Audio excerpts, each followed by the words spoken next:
ஏற்கனவே அதெல்லாம் பார்த்து செக் பண்ணி கோர்ட்ல இருந்தெல்லாம் கேஸ் சர்வ் பண்ணிட்டாங்க. இது மாதிரி நாங்கள் ரைடு பண்ணும்போது சில டாக்குமெண்ட் கிடைச்சது, எந்த அளவுக்கு உண்மையாக பாருங்கன்னு சொல்லி கொடுத்துருக்குறாங்க. அதை பார்க்க போகிறாங்க போலீஸு, பார்த்து நடக்கும்.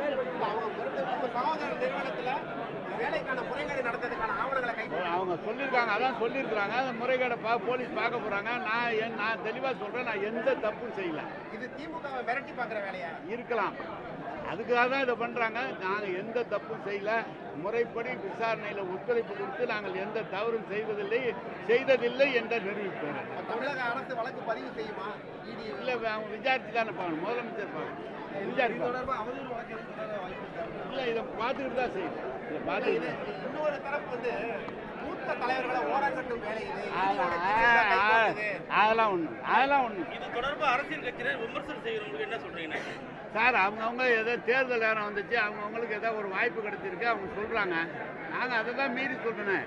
விசாரணையில் நாங்கள் குற்றமற்றவர்களை நிரூபித்து வெளியே வருவோம். டிடிவி தினகரன், சசிகலா, செங்கோட்டையன் எல்லாம் ஓரணியில் சேர்ந்து நின்று கட்சி என்ன நினைக்கிறீங்க?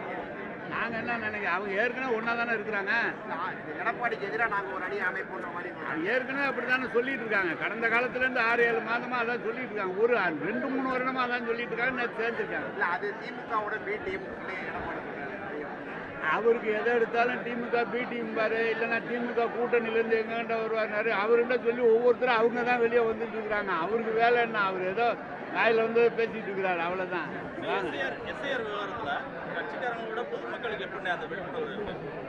மொத்தம் பொதுமக்களுக்கு அரசு அலுவலர்கள் 2543 அரசு அலுவலர்கள் ஒவ்வொரு பூத்துக்கு ஒரு ஆள் போட்டிருக்காங்க. ஒவ்வொரு வீட்டுக்கும் கொண்டு கொடுக்குறோம். ஒவ்வொரு வீட்டுக்கும் கொடுத்து அதை எழுதி வாங்கும்போது PLA 2ன்னு போட்டிருக்காங்க. ஒவ்வொரு கட்சியிலையும் ஆள் இருக்காங்க, அவங்க எழுதி கொடுப்பாங்க. கரெக்டாக எல்லாம் செஞ்சிருவாங்க. நீங்கள் கூட பேசுகிறப்ப வாக்காளர்கள் ஓட்ட சரிபார்க்கணும்னு சொல்லி பேசுறீங்க. எஸ்ஐஆர் நல்லது தானே? திருப்பி ஒரு முறை சரிபார்த்தா இல்லை, எது வரைக்கும் நல்லது? ஒழுங்காக இருந்து இறந்தவங்களை நீக்கினா வேற ஊருக்கு போனால் நல்லது. வேணும்னு வாக்காளர்களை பஞ்சா சேர்த்தா அது தேர்தல் ஏங்க 6 மாதம் 10 மாதம் இருக்குது, அப்பயே ஆரம்பிச்சிருக்கலாம்ல. தேர்தல் தலைமாட்டில் வச்சுட்டு செய்கிறது எப்படி இருக்கு? அதுக்காக தான் சொல்கிறேன்.